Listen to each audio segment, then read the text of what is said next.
नमस्कार सभी दोस्तों को online concept classes by Rahul Singh channel में आपका स्वागत है। दोस्तों आज हम बात करने वाले हैं एक न्यू इम्पोर्टेंट चैप्टर पर। जी हाँ दोस्तों, इम्पोर्टेंट चैप्टर है आपका विद्युत धारा का चुंबकीय प्रभाव।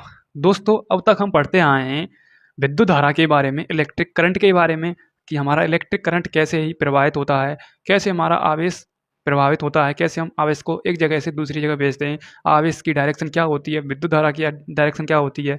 तो वो हम पिछले चैप्टरों में कंप्लीट करते आए हैं। और अब हम बात करेंगे विद्युत धारा और चुंबकीय प्रवाह में क्या संबंध है।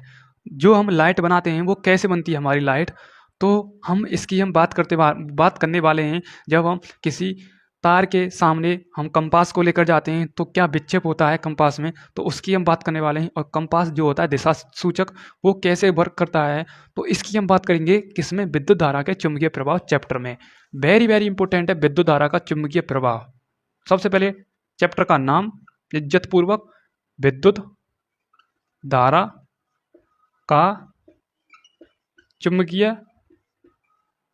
प्रभाव, इंग्लिश में कहते हैं electric current of magnet effect. Electric current of magnet effect. ठीक है, ये हो गया इसका इंग्लिश नाम। ठीक है, पता होना चाहिए।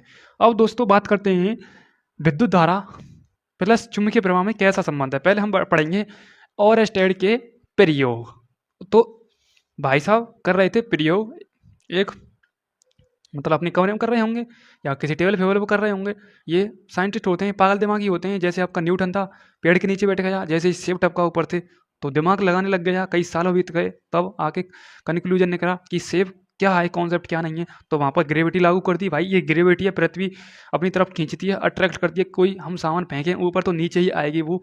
और ठीक है, ज़्यादा लिमिट तक फेंक देंगे, ज़्यादा लिमिट तक फेंक देंगे तो वो आएगी भी नहीं। ठीक है, तो वहाँ पर क्या होता है, ग्रेविटी नहीं चलती है वहाँ पर। जैसे हम अंतरिक्ष में चले आए ना, अंतरिक्ष में चले आए तो वहाँ पर तैरती है, क्योंकि वहाँ पर ग्रेविटी नहीं है, वैक्यूम नहीं है। ठीक है, इसलिए वहाँ पर सभी जो अंतरिक्ष होते हैं, वैज्ञानिक होते हैं, साइंटिस्ट होते हैं, वो आराम से तैरते हैं। ठीक है, तो उसी प्रकार से जो हमारी पृथ्वी, कुछ एक लिमिट होती है जहाँ तक हम किसी वस्तु को फेंकते हैं तो वो नीचे ही आती है। ठीक है, क्यों आती है, क्योंकि क्या होता है वहाँ पर, क्या होता है वो होता है आपका ग्रेविटी, जो आप गुरुत्वाकर्षण चैप्टर में पढ़ते हैं। फिलहाल हम पढ़ रहे हैं विद्युत धारा के चुंबकीय प्रभाव में, यानी विद्युत धारा का चुंबकीय प्रभाव में क्या रिलेशन है, क्या नहीं है। सबसे पहले हम पढ़ेंगे ओरस्टेड के प्रयोग।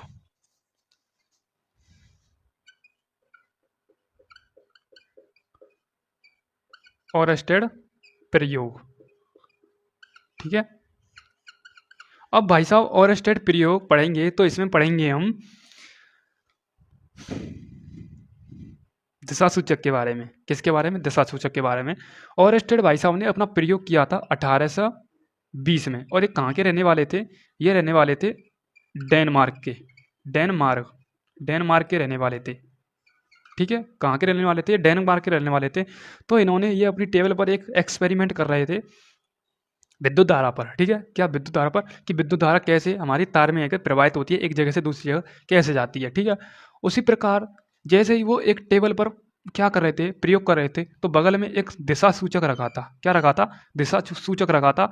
ये होती है उसकी नॉर्थ डायरेक्शन, ये होती है उसकी साउथ डायरेक्शन, ये होती है उसकी ईस्ट डायरेक्शन, और ये होती है उसकी वेस्ट डायरेक्शन, जो आप पढ़ते आ रहे हैं शुरू से, ईस्ट वेस्ट और साउथ। ठीक है, और ये होता है दिशा सूचक कंपास, जिसकी सुई हमेशा नॉर्थ की साइड में होती है, जो डायरेक्शन बताने का काम करता है। क्या होता है, डायरेक्शन बताने का काम करता है। ये कुछ दिशा सूचक होता है जो आप देख सकते हैं। ठीक है, कोई दिक्कत नहीं होनी चाहिए।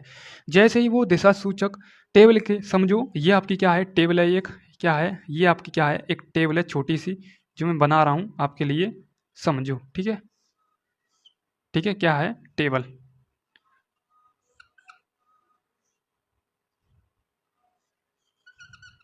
ठीक है, एक मिनट, ये आपकी होगी टेबल। इसी पर ये एक्सपेरिमेंट कर रहे थे। ठीक है, यहाँ पर, और यहाँ पर रखा हुआ था, क्या रखा हुआ था, दिशा सूचक, जैसे हम कहते हैं कंपास या दिशा सूचक। दिशा सूचक इन्होंने अपना एक्सपेरिमेंट कब किया था, 1820 में। अब बात करते हैं 1820 में इन्होंने एक्सपेरिमेंट किया था, तो उन्होंने एक बैटरी ली थी। क्या ली थी? इन्होंने एक बैटरी ली थी इस प्रकार की, ये इसका पॉजिटिव टर्मिनल और इसका नेगेटिव टर्मिनल। तो इन्होंने पॉजिटिव से नेगेटिव की, ये आपकी क्या है, कुंजी है, पॉजिटिव से नेगेटिव की तरफ इन्होंने करंट को प्रवाहित किया था, पॉजिटिव से नेगेटिव की तरफ करंट को प्रवाहित किया था, यानी एक जगह से दूसरी जगह पर इन्होंने क्या किया था, करंट को ले जाना था। तो पॉजिटिव में मतलब करंट की डायरेक्शन हमेशा क्या होती है, पॉजिटिव से नेगेटिव की तरफ होती है। तो डायरेक्शन कुछ इस प्रकार से मैं बताता हूँ आपको लोग, ठीक है। ये कुछ इसकी करंट की डायरेक्शन है, ठीक है, ठीक है, क्या है, करंट की डायरेक्शन।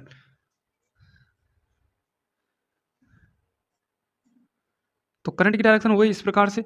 अब देखो, जैसे करंट की डायरेक्शन है, करंट की डायरेक्शन क्या है, पॉजिटिव से नेगेटिव की तरफ है, पॉजिटिव से नेगेटिव की तरफ है, पॉजिटिव से नेगेटिव की तरफ है। तो यहाँ पर रखा था ये कंपास। तो पहले तो उन्होंने सोचा चलो हमारी धारा प्रवाहित हो रही है एक जगह से दूसरी जगह पर, यानी एक जगह से दूसरी जगह पर। और आपको पता होगा करंट की डायरेक्शन हमेशा पॉजिटिव से नेगेटिव की तरफ होती है। मैं शुरू से बताते आ रहा हूँ, पॉजिटिव से नेगेटिव की तरफ होती है, ठीक है, क्या होती है, पॉजिटिव से नेगेटिव की तरफ होती है। और आपको पता होगा धारा होती है आपकी चार्ज यानी आवेश। जब कोई आवेश विराम अवस्था में होता है तो अपने चारों ओर विद्युत क्षेत्र ही उत्पन्न करता है। क्या? विद्युत क्षेत्र ही उत्पन्न करता है, विद्युत क्षेत्र ही उत्पन्न करता है। यदि वो आवेश गतिशील अवस्था में आ जाए, चलना प्रारंभ कर दे, क्या, चलना प्रारंभ कर दे, यदि कोई आवेश विराम अवस्था में यानी नियत है, तो वो क्या, विद्युत क्षेत्र इलेक्ट्रिक फील्ड उत्पन्न करेगा। यदि गतिशील अवस्था में है, क्या है, गतिशील अवस्था में है, गतिशील अवस्था में क्या है हमारा चार्ज, तो वो अपने चारों ओर विद्युत क्षेत्र के साथ साथ चुंबकीय क्षेत्र भी उत्पन्न करेगा, विद्युत के साथ साथ चुंबकीय क्षेत्र भी उत्पन्न करेगा। ये आपको पता होना चाहिए। जब कोई आवेश नियत है, कांस्टेंट है, एक जगह पर है, प्रवाहित नहीं हो रहा है, एक जगह से दूसरी जगह ट्रांसफर नहीं हो रहा है, तो विद्युत क्षेत्र उत्पन्न करेगा। यदि कोई आवेश गतिशील अवस्था में है तो वह विद्युत क्षेत्र के साथ साथ चुंबकीय क्षेत्र भी उत्पन्न करता है। ये आपको पता होना चाहिए। अक्सर आपने देखा होगा, एक प्रयोग भी देखा होगा, देखो जो आपकी चुम्बक होती है, कुंडली देखी है ना आपने, कुंडली, कुंडली की तरफ हम चुम्बक को ले जाते हैं, इधर साइड में, इधर साइड में एक लट्टू लगाते हैं, तो लट्टू कभी कभी जलना चालू कर देता है, तो वो क्या उत्पन्न हो रहा है वहाँ पर, विद्युत क्षेत्र के साथ साथ चुंबकीय क्षेत्र उत्पन्न हो रहा है, ठीक है। यदि कोई आवेश कांस्टेंट अवस्था में तो विद्युत क्षेत्र उत्पन्न करेगा, ये आपको पता होना चाहिए। अब बात करते हैं अपने पॉइंटों पर। सबसे फर्स्ट पॉइंट की मैं बात करूँ, सबसे फर्स्ट पॉइंट की बात करूँ, यदि देखो हमारा दिशा सूचक क्या है, समानांतर रखा है, क्या है, समानांतर रखा है एक जगह पर, बिना मतलब तार में करंट प्रवाहित नहीं हो रहा है, यदि तार में विद्युत धारा प्रवाहित नहीं हो रही है, तार में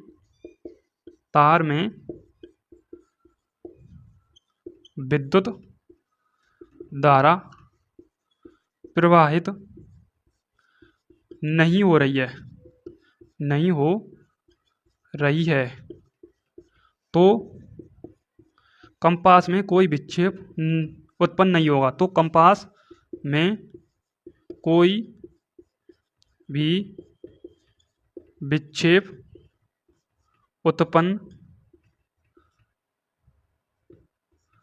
नहीं होगा। क्यों नहीं होगा भाई साहब?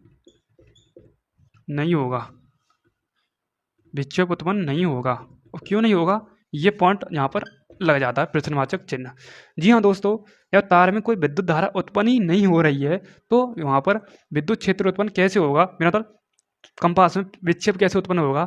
देखो, हमको जब खाना नहीं मिलेगा, हमारे अंदर एनर्जी नहीं आएगी, तो हम किसी काम को कर सकते हैं। एक जगह से एक स्थिति ऐसी भी आ सकती है जब हम एक जमीन पर दूसरी जगह पैर भी नहीं रखेंगे, एक जगह से वहीं पर मंडली खत्म, ठीक है। उसी प्रकार से एक सिंपल तार होता है, ये तार है मेरे पास में, ये वायर है, ये वायर है, चलो मैं बता ही देता हूँ। देखो, ये मेरे पास में ये क्या है, डाटा केबल है और ये चार्जर है, ठीक है। अभी इसमें डाटा केबल में से करंट प्रवाहित कराऊंगा, ये इसका पॉजिटिव टर्मिनल है और इसका नेगेटिव टर्मिनल है, पॉजिटिव से नेगेटिव की तरफ जाएगी, ठीक है। ये मेरे पास में क्या है, एक कंपास है। यदि इस वायर में से क्या कराऊँ, धारा प्रवाहित नहीं कराऊँ, मेरा मतलब नहीं कराऊँ, तो इस विक्षेप को यदि मैं इस तार के सामने ले आऊँ इस प्रकार से, तो इसमें कोई भी विक्षेप उत्पन्न नहीं होगा, कोई भी विक्षेप उत्पन्न नहीं होगा। क्या होगा, कोई भी विक्षेप उत्पन्न नहीं रहेगा, जैसे सुई है वैसे ही रहेगी। यदि मैं क्या करूं, इस तार में से, इस टर्मिनल से पॉजिटिव से नेगेटिव की तरफ यदि मैं धारा प्रवाहित करा दूं एक पॉइंट से दूसरे पॉइंट की तरफ, तो जो ये हमारा कंपास है, दिशा सूचक यंत्र है, तो इसकी सुई भाड़ा करने लग जाएगी, डांस करने लग जाएगी, जैसे आप नागिन डांस करते हैं ना, उसी प्रकार से हमारी सुई भी इधर उधर हलने लग जाएगी। यदि हम मतलब लिमिट तक भेज रहे हैं करंट, लो लिमिट तक भेज रहे हैं करंट, तो ये भी उसी प्रकार से हल्की हल्की हलने लग जाएगी। ठीक है, ठीक है। उसी प्रकार से दूसरा पॉइंट क्लियर। पहला पॉइंट, यदि धारा प्रवाहित नहीं हो रही है तो विक्षेप उत्पन्न नहीं होगा, यदि धारा प्रवाहित हो रही है तो विक्षेप उत्पन्न होगा।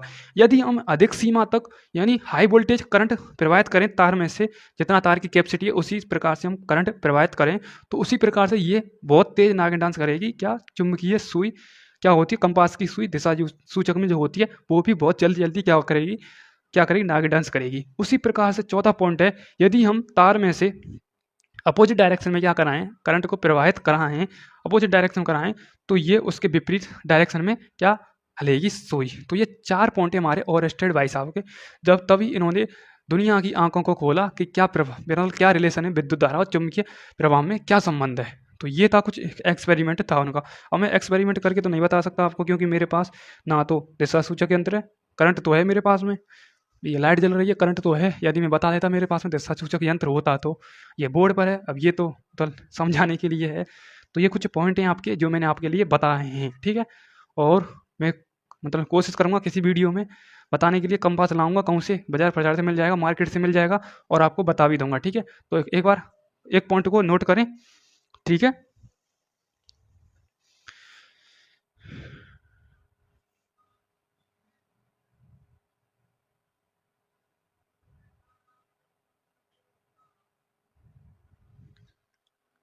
ठीक है, कोई दिक्कत नहीं है। पहला पॉइंट हो गया, तार में विद्युत धारा प्रवाहित नहीं हो रही हो तो कंपास में कोई विक्षेप उत्पन्न नहीं होगा। दूसरा पॉइंट है, यदि तार में से धारा प्रवाहित हो रही है तो कंपास में विक्षेप उत्पन्न होगा। तीसरा पॉइंट है, यदि हम तार में से हाई उच्च विद्युत धारा प्रवाहित करें तो हमारा विक्षेप में भी अधिक, हमारा कंपास में भी अधिक विक्षेप उत्पन्न होगा। चौथा पॉइंट है, यदि हम उल्टी डायरेक्शन में प्रवाहित कराएं, जैसे हमारा करंट इस प्रकार से प्रवाहित हो रहा है, यदि हम इस प्रकार से प्रवाहित कराएं तो हमारा कंपास की सुई भी उसी दिशा में ही विक्षेप उत्पन्न करेगी। ठीक है, ये हो गए आपके 4 पॉइंट और स्टेट भाई साहब के जो उन्होंने बताए थे। ठीक है,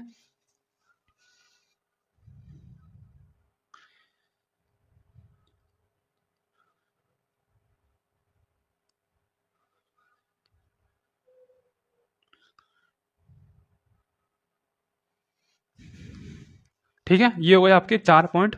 क्लास को मैं यहीं पर ऑफ करूंगा, आगे पढ़ाऊंगा एक फॉर्मूला, एफ बराबर में Q B B sine theta. ठीक है, एफ बराबर में Q B vector, F vector बराबर बी वेक्टर और साइन थीटा। ये फॉर्मूला हम अगली क्लास में कवर कराएंगे, एफ बराबर में Q B B sine theta. ठीक है, thank you so much, love you all, जय हिंद, जय भारत।